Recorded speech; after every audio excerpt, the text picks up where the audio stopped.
Minus 89 degrees. The human body freezes in 15 minutes. No trees, no animals, no help. You and the ice of Antarctica are trying to survive for 24 hours. Tonight, we will experience this cold journey together, minute by minute, hour by hour. If you fall asleep, that's fine.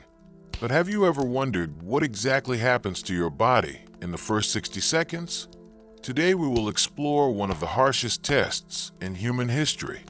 Antarctica is one of the coldest, driest, and most desolate places in the world. It's not just a continent. It's also a battlefield where nature has waged war against you. First, we will see what Antarctica is like. Then we will learn the rules of survival in this icy desert. After that, we will experience this 24-hour survival experiment, hour by hour, minute by minute. But where to begin? The first step is to understand what Antarctica is. Antarctica is a continent located in the southernmost part of the world. It is approximately 14 million square kilometers in size. This is even larger than the continent of Europe.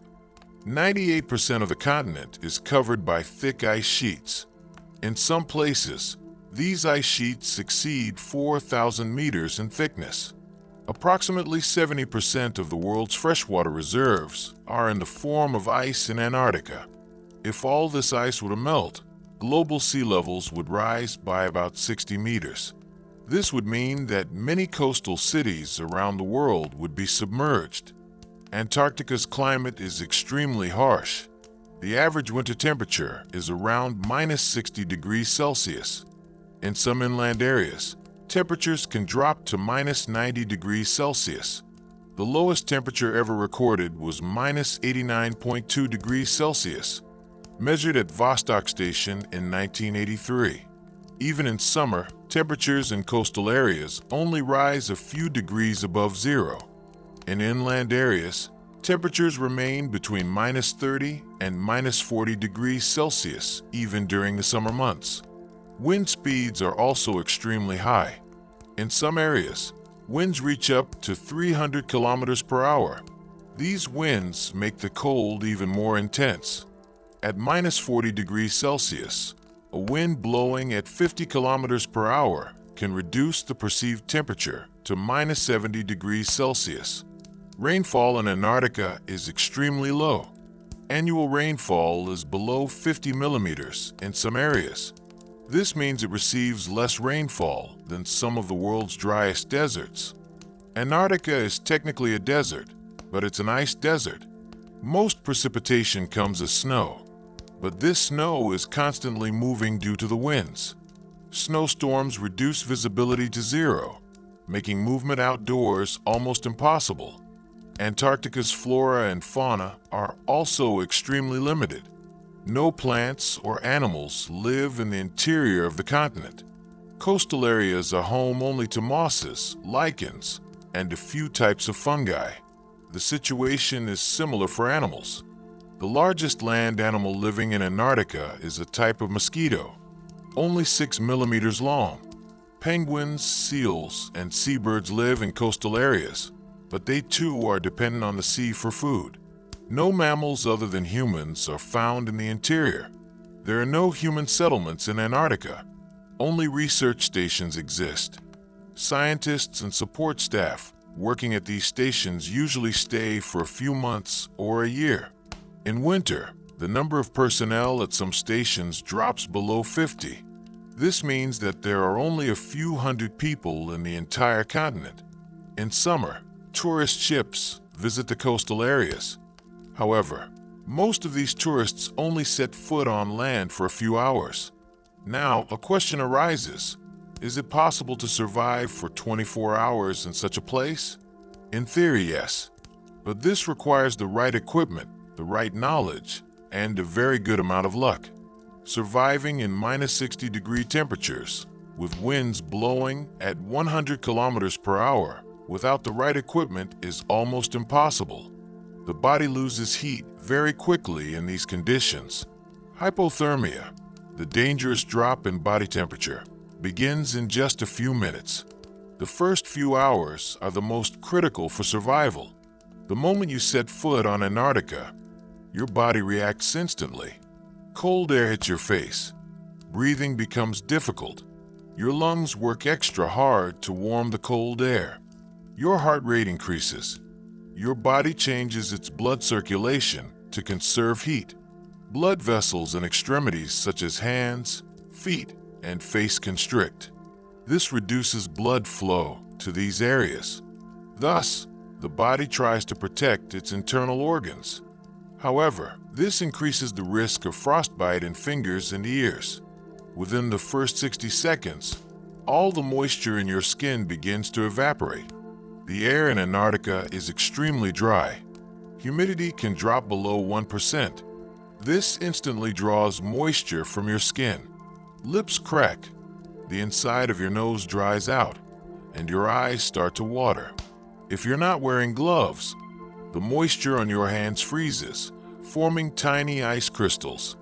These crystals stick to your skin and cause pain. Within the first 5 minutes, shivering begins. The purpose of shivering is to generate heat by moving the muscles. However, this is an energy-consuming process. The body rapidly begins to deplete its glycogen stores. If you haven't consumed enough calories, these stores are quickly exhausted. The cessation of shivering is not a good sign. It means your body can no longer produce heat. It indicates that you have progressed to the advanced stages of hypothermia. Within the first 10 minutes, breathing becomes increasingly difficult. Cold air irritates the lungs. This irritation increases, especially if you breathe rapidly. The inner lining of the lungs becomes inflamed when exposed to cold air. This leads to bronchoconstriction and coughing fits. Some people experience severe difficulty breathing the first time they are in Antarctica. This condition is particularly pronounced in individuals with respiratory illnesses, such as asthma or chronic bronchitis. Frostbite begins within the first 15 minutes. Extremities such as fingers, toes, earlobes, and the tip of the nose are the fastest to freeze. Frostbite initially manifests as numbness. The affected area first turns red, then yellow. Finally, it takes on a white and waxy appearance. At this stage, the tissues have begun to freeze. If immediate action is not taken, tissue damage becomes permanent. In severe frostbite, fingers or earlobes may be lost. This is why scientists working in Antarctica always use extra gloves and face shields. Mental functions begin to be affected within the first 20 minutes. One of the early signs of hypothermia is confusion. The person has difficulty making simple decisions. Memory is temporarily affected. Speech slows down. Words become difficult to find. Some people exhibit irrational behavior at this stage. For example, they may feel the urge to remove their clothing in the cold. This is known as paradoxical undressing. When the body loses its heat regulation, the brain sends incorrect signals, and the person begins to feel warm. This is a dangerous sign of hypothermia. Within the first half hour, if a person cannot find suitable equipment and shelter, their chances of survival rapidly decrease. Body temperature drops from the normal 37 degrees to 35 degrees. This is the mild stage of hypothermia. Symptoms include shivering, rapid breathing, confusion, and loss of coordination. If body temperature drops to 32 degrees, moderate hypothermia begins. At this stage, shivering stops, the pulse slows, and blood pressure drops. If body temperature drops below 28 degrees, severe hypothermia begins. At this stage, heart rhythm is disrupted, loss of consciousness occurs, and the risk of death is extremely high. So what should you do to survive the first half hour? The answer is simple, but difficult to implement. Move, find shelter, and try to warm yourself. Movement causes muscles to generate heat. However, if you move too quickly, you will sweat. Sweat increases the moisture in your skin, and this moisture freezes in the cold. further cooling your body. Therefore, you need to control your movements. A shelter protects you from wind and cold. Finding natural shelter in Antarctica is almost impossible. Therefore, you need to build one yourself. A shelter made of snow blocks, a wall to block the wind, or hiding behind a snowy hill can be life-saving. To stay warm, you need to wear clothing that covers your body in layers. Clothing used in Antarctica usually consists of 3 layers. An inner layer that wicks moisture away from the body, a middle layer that retains heat, and an outer layer that blocks wind and moisture. Now, another interesting question. What equipment is essential for surviving 24 hours in Antarctica? Going on this journey without knowing these things would be suicidal. Let's examine the basic requirements for survival. The first rule of survival in Antarctica is the right clothing. An ordinary winter coat is useless here. Antarctic clothing is designed to withstand extreme cold. The innermost layer is made of synthetic or wool fabrics that wick moisture away from the body. Cotton underwear is absolutely not used, because cotton retains moisture and cools the body. The second layer consists of fleece or polar fleece fabrics. This layer traps body heat. The third layer is a windproof and waterproof outer shell. This shell is usually made of special fabrics like Gore-Tex. Pants, gloves, balaclavas, hats, and special boots are also essential. Shoes are one of the most important pieces of equipment in Antarctica. Ordinary winter boots offer no protection at -60 degrees. Antarctic boots are usually multi-layered. From the inside out, wool socks, insulation layer, waterproof outer layer. Some boots include electrically heated soles. The soles of the boots are equipped with special spikes or rough surfaces to provide grip on slippery ice. The feet are one of the most susceptible areas to frostbite. Frostbite means losing the ability to walk. If you can't walk in Antarctica, your chances of survival are almost zero.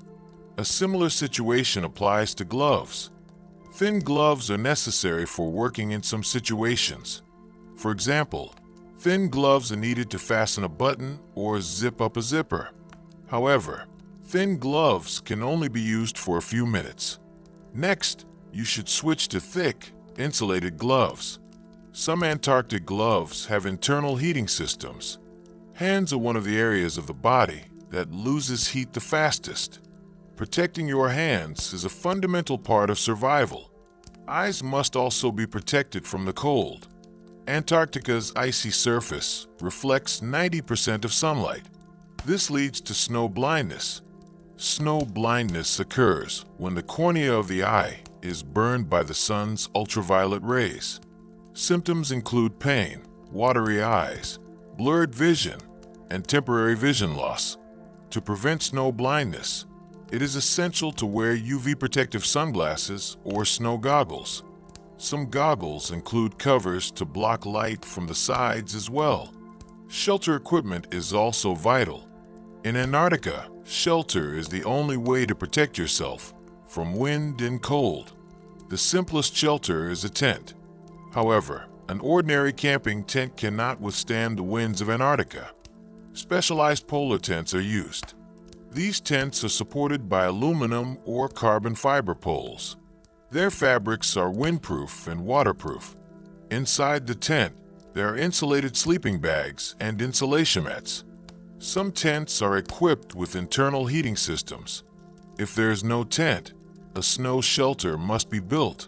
A snow shelter is a structure carved out of snow or built from snow blocks. The igloo is the best-known type of snow shelter. Building an igloo requires a certain skill. Snow blocks are cut, arranged in a circle, and a dome is formed that tapers upwards. The inside of an igloo is much warmer than the outside. In a well-built igloo, the temperature can rise above 0 degrees Celsius.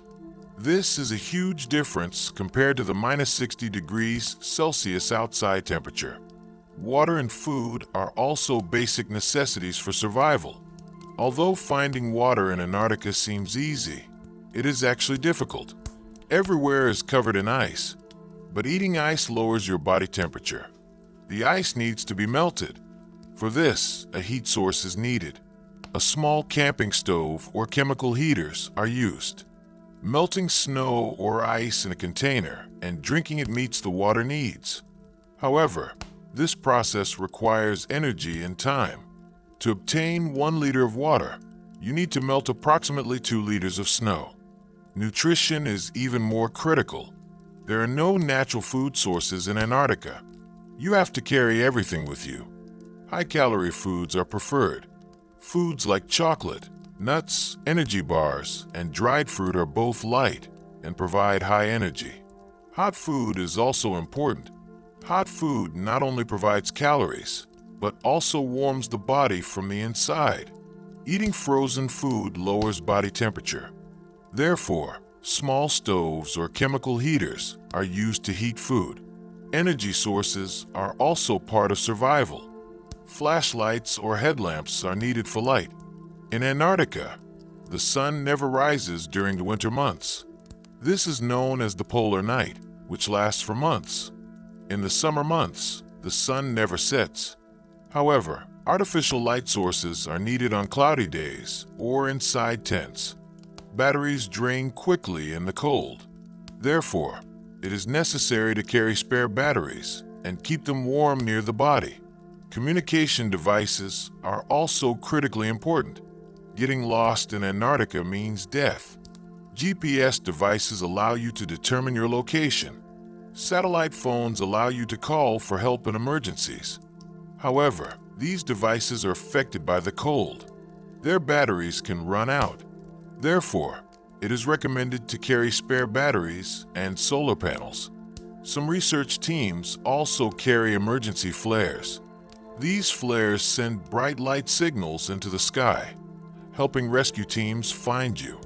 First aid supplies are also vital. You need to be prepared for situations such as frostbite, injuries, and hypothermia. A first aid kit contains heating packs, bandages, pain relievers, antiseptics, and emergency blankets. An emergency blanket is a thin foil that reflects body heat. When you wrap your body in this foil, your heat stays inside and slows the progression of hypothermia. The total weight of all this equipment reaches tens of kilograms. Considering the difficulty of every step in Antarctica, carrying this weight means expending extra energy. However, survival without this equipment is impossible. Now that we have all this information, we can move on to the real question. How does a 24-hour survival experience begin? Imagine the scenes. A helicopter lands at a point deep inside Antarctica. You disembark from the helicopter fully equipped. The helicopter takes off and flies away. Now you are alone. All around you is a white desert. The horizon is blurred between the sky and the ice surface. The wind is blowing at 70 kilometers per hour. The temperature is minus 50 degrees. The perceived temperature is around minus 80 degrees due to the wind. The sun shines at a low angle. Because it's Antarctic summer, the sun won't set. However, clouds cover and obscure the sky. Visibility is only 50 meters due to the snow. This is where your clock starts. In 24 hours, a rescue team will reach you. If you are alive, you will be rescued. If not, the ice of Antarctica will be your grave. The first few minutes are filled with shock. The noise of the helicopter rings in your ears. But as the helicopter moves away, silence descends. The silence of Antarctica is deafening. There is no sound except the howling of the wind. No human voices, no animal sounds, no vehicle sounds, nothing. Only the wind and your breathing. This silence is initially disturbing. The human brain is not accustomed to silence. After a while, this silence begins to gnaw at you. The feeling of loneliness is already evident in the first few minutes. In the first 5 minutes, you need to assess your surroundings. Where are you? Are there any signs around? Is there a place where you can build a shelter? Where's the wind coming from? Answering these questions will help you determine your survival plan. If you look around, you will probably see a flat glacial surface. In some places there are small snow mounds or wind-generated snow waves. However, there is no natural shelter, cave, or rock formation. You have to do everything yourself. You need to start building a shelter in the first 10 minutes. If you don't build a shelter, the wind will wear you down. The wind will make the cold even worse. Protecting yourself from the wind is the first rule of survival. To build a shelter, you can construct a wall of snow. A snow saw or knife is used to cut blocks of snow. If the snow has formed a hard layer, it is easy to break it into blocks. However, cutting blocks in soft or powdery snow is difficult. Building the first wall takes about 30 minutes. This wall breaks the force of the wind and allows you to stand behind it. Your body will be tired in the first half hour. Working in the cold quickly depletes your energy. Breathing becomes difficult. Shivering begins. If you've moved very quickly, you've sweated. Sweat collects inside your clothes. This moisture cools your body. You need to change your clothes. However, changing clothes is almost impossible outside at -50 degrees. Therefore, you need to put on extra layers or remove the damp layer and put on a dry one. This process must be done quickly because when your bare skin is exposed to the cold, the risk of frostbite increases instantly. You should have completed the basic structure of your shelter in the first hour. Now you are protected from the wind, but the cold still persists. You need to move your body to warm up. Standing still and exercising inside the shelter allows your muscles to generate heat. Movements such as swinging your arms, raising your legs, and jumping in place increase blood circulation. But you must be careful. Too much movement results in sweating.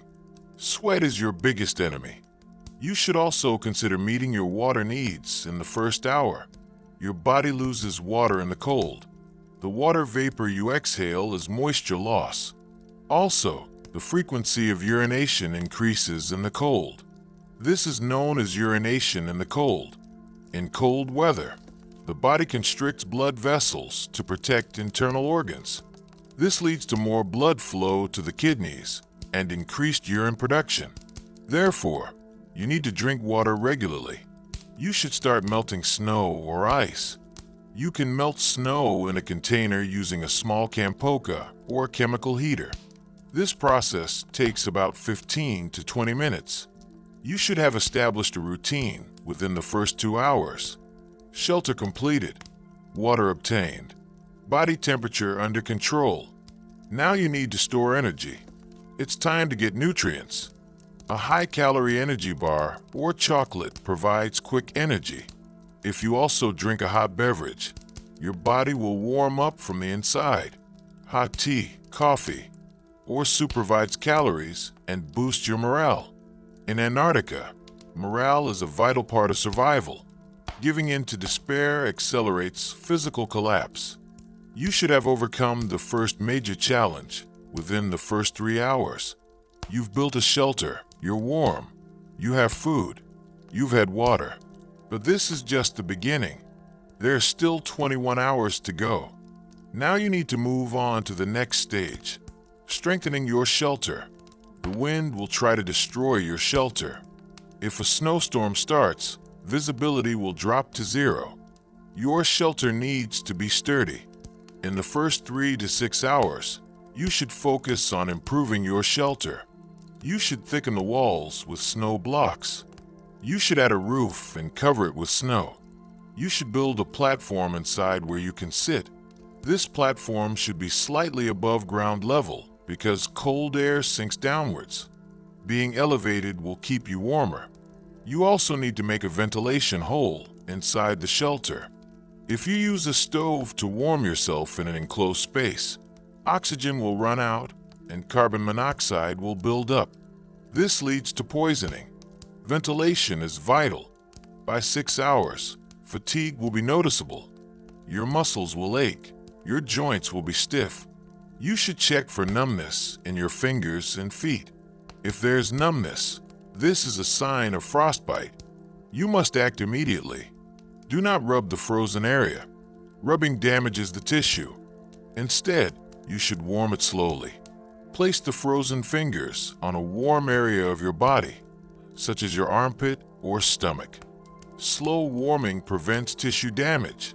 Between 6 and 9 hours, your energy levels will begin to drop. The body constantly burns calories to produce heat. Glycogen stores are depleted. Fat burning begins. However, fat burning provides energy more slowly. Therefore, you need to eat at regular intervals. You should consume a small meal or snack every 2 hours. Going hungry accelerates the drop in body temperature. 9. At this time, it may be nighttime. If it is winter, it is already completely dark. If it is summer, the sun is still shining on the horizon. However, clouds have covered the sky. Darkness increases psychological pressure. The feeling of loneliness becomes even more pronounced in the silence of the night. You should turn on your light source. A headlamp or flashlight will provide visibility. However, to conserve batteries, you should only turn it on when necessary, not constantly. Between 10 and 12 hours, the need for sleep begins. However, sleeping in Antarctica is risky. If your shelter isn't warm enough, your body temperature will drop while you sleep. You'll enter the advanced stages of hypothermia. You should increase the temperature of your shelter before going to sleep. You can use snow as insulation. Snow is a good insulator.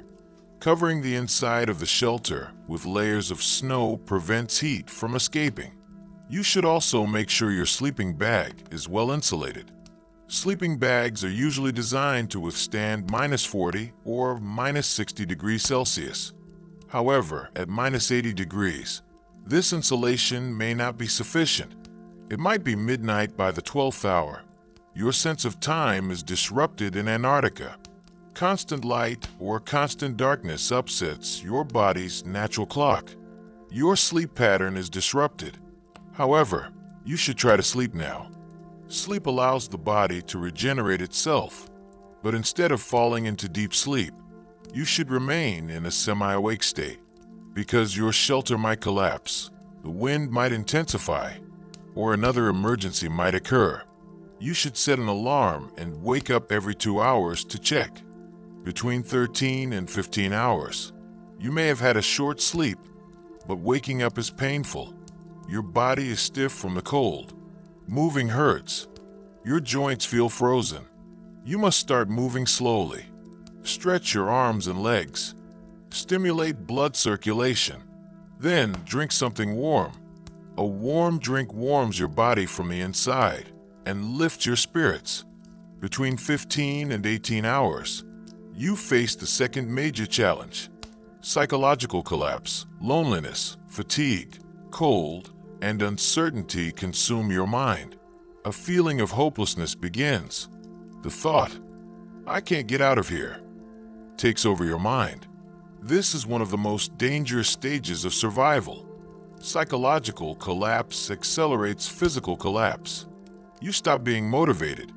You stop moving and wait inside your shelters. This increases the risk of hypothermia. Therefore, you need to motivate yourself. Remember your goals.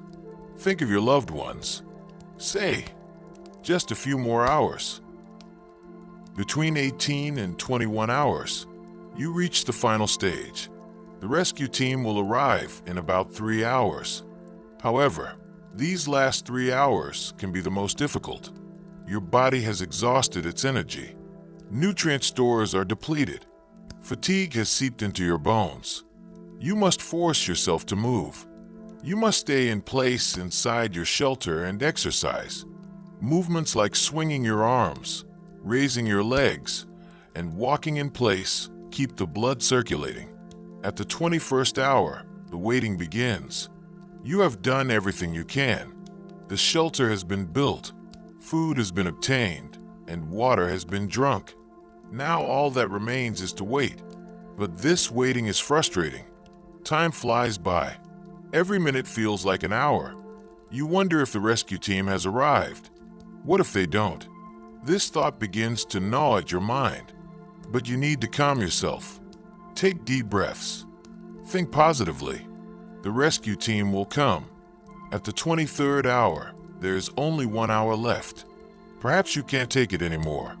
Your body has reached its limits. But you hear a sound. The noise of a helicopter in the distance. Are you hallucinating? No, the sound is real. The helicopter is approaching. You step outside your shelter. You look up at the sky. The helicopter is coming towards you. You fire your flare. A bright red light rises into the sky. The helicopter sees you. It lands. The door opens. The rescue team is coming towards you. You are alive. You have completed 24 hours. You have conquered Antarctica.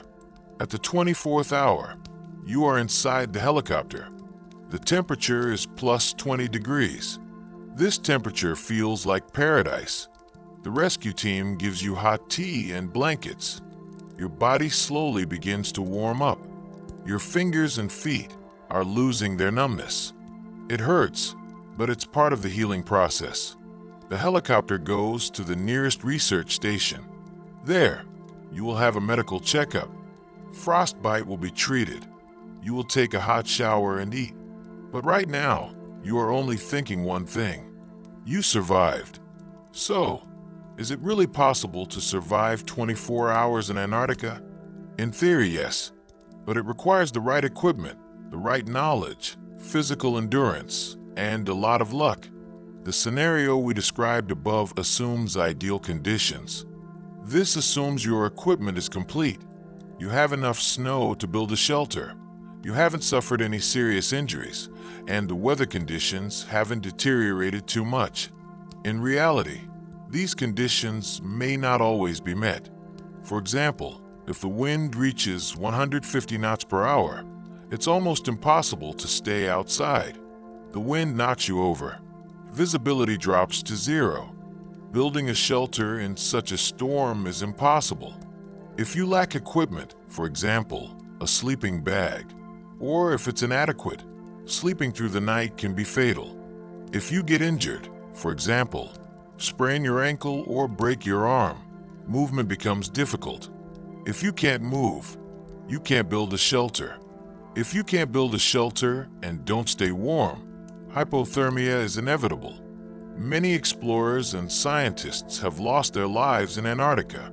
Most of these people were experienced and well-equipped, yet they still succumb to the harsh conditions of Antarctica. This is because Antarctica is unpredictable. The weather can change in an instant. A sunny day can turn into a deadly storm in minutes. A snowy ground can suddenly crack and send you into an icy crevasse. These fissures are sometimes hundreds of meters deep. A person who falls into the crevice has almost no chance of survival. Another challenge of surviving in Antarctica is navigation. On a flat ice surface, there are no markings. Everything looks the same. The white ground merges with the white sky. This is known as white vision. In white vision, the perception of depth is lost.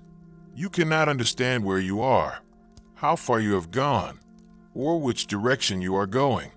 If you don't have a GPS device or its battery is dead, you will get lost.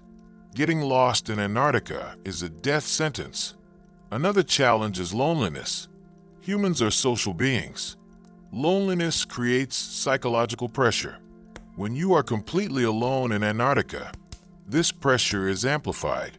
There's no one to talk to, no one to share with, no one to get support from. It's just you. This can lead to mental breakdown. You may experience hallucinations. You may hear voices. You may see things that are not real. This is a side effect of hypothermia and exhaustion. Your brain produces abnormal signals under extreme stress. Considering all these difficulties, surviving 24 hours in Antarctica is truly an extraordinary achievement. However, It also demonstrates human resilience and willpower. The human body is an incredibly adaptable system. It struggles to survive even in extreme conditions. The brain tries to find solutions to problems. Muscles work to generate heat. The heart pumps blood. The body fights until its last breath. But physical endurance alone is not enough. Mental strength is also essential. Not losing hope, being motivated, and thinking positively are the cornerstones of survival. A common characteristic of people who survived in Antarctica is that they never give up. Despite the difficulties, they continue to move forward. With every step, they say one more step. This mindset saves lives. Now let's look at some historical examples of survival in Antarctica. These examples are the real experiences of real people. These stories are both inspiring and instructive. Ernest Shackleton was a famous explorer who attempted to explore Antarctica in the early 20th century. In 1914, he tried to cross Antarctica aboard the ship Endurance. However, the ship became trapped in the ice in the Weddell Sea and was eventually crushed. Shackleton and his crew were forced to abandon the ship. They had walked on the ice for months before finally being rescued. This story is a beautiful example of human resilience and leadership.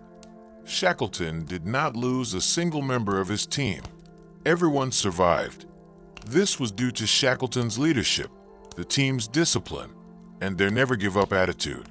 Robert Falcon Scott was another explorer who attempted to reach the South Pole in 1912. Scott and his team reached the South Pole. However, they were caught in storms on the way back. Food and fuel ran out, and team members lost their lives one by one. Scout's diary was found. In the diary, she recorded the drama of the team's last days. Scout wrote, "For God's sake, look after our families." This story shows the brutality of Antarctica. Even prepared and experienced people can succumb to the conditions of this continent. Douglas Mawson conducted an expedition in Antarctica in 1912 to 1913. Moon and two friends went inland by sled. However, one person fell into an icy crevasse and lost their life. Then the other person fell ill and died. Mawson was left completely alone. Most of the food and equipment were lost. Mouse walked hundreds of kilometers alone and returned to base. This journey took about a month. Molson survived despite severe frostbite, starvation, and exhaustion. This story demonstrates the power of human will. These stories show how difficult it is to survive in Antarctica, but they also show how strong humans can be. These people managed to survive even in seemingly impossible conditions. This is due to physical endurance, mental strength, and the will never to give up. Today, survival techniques in Antarctica are more advanced. Modern equipment, communication devices, and rescue teams increase the chances of survival. However, Antarctica is still dangerous. Every year, people working at research stations suffer accidents and health problems. Some suffer severe frostbite. Some fall into crevices. Some get lost in storms. Antarctica is a place where people deserve respect. Surviving in Antarctica is not only a physical challenge, but also a struggle with nature. Nature isn't against you. Nature simply exists. But you must adapt to nature's rules. If you don't follow them, nature will punish you. The rules of Antarctica are simple. Protect yourself from the cold, shelter from the wind, get food and water, move, and never give up. If you follow these rules, you can survive. If you don't, Antarctica will become your grave. Now let's return to our hypothetical scenario. 24 hours have passed. A helicopter rescued you. You arrived at the research station. The doctor examined you. One of your fingers has slight frostbite, but no serious damage. Your body temperature has returned to normal. You are tired, but you are alive. You took a warm shower. You put on clean clothes. You ate a warm meal. Now you are lying in your bed. Tiredness has seeped into your bones. Your eyes are starting to close.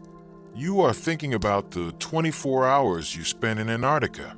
Those 24 hours were the most difficult moments of your life, but they were also the most instructive.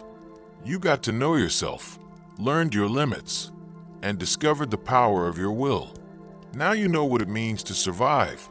Antarctica taught you a lesson. This lesson is, humans can do the seemingly impossible. They can survive even in extreme conditions with limited resources. All it takes is the right knowledge, the right equipment, and an unwavering will. Antarctica is not just a continent. Antarctica is a place that tests the limits of humankind. It is a place where nature shows its harshest face, but it is also a place where humans reveal their greatest strengths. Every person who survives in Antarctica is a hero, because they defied the impossible and won. Now we have come to the end of this long journey. We have discovered what it means to survive 24 hours in Antarctica. We experienced the cold, the wind, the loneliness, the exhaustion, and the despair. But we also learned the rules of survival: shelter, food, water, warmth, and never give up. These rules apply not only in Antarctica, but in every aspect of life. Perhaps your eyes are closed right now, and you're in a deep sleep. Or perhaps you're still listening and imagining the icy world of Antarctica. Either way, I hope this narrative has given you both knowledge and peace. Antarctica is a distant place, but its stories are close to us, because these stories are the common heritage of humanity. They are the stories of people who push boundaries, defy the impossible, and never give up. Tonight, we embarked on a journey in the icy silence of Antarctica. We felt the cold. We heard the wind. We experienced the loneliness. But most importantly, we understood what it means to survive. Survival is not just breathing. Survival is struggling. It is hoping, moving forward, and never giving up. Now we have come to the end of this long documentary. I hope this journey has been both educational and relaxing for you. The ice of Antarctica may be places you will never set foot on, but its lessons will accompany you through every moment of your life. We taught you to persevere despite challenges, to create miracles with limited resources, and never to lose hope. If you've listened this far, thank you. My aim was to both fuel your curiosity and offer a relaxing and thought-provoking journey that will help you forget the day's fatigue. In the next video, we'll explore another survival adventure. Until then, stay warm, stay safe, and good night. Sweet dreams.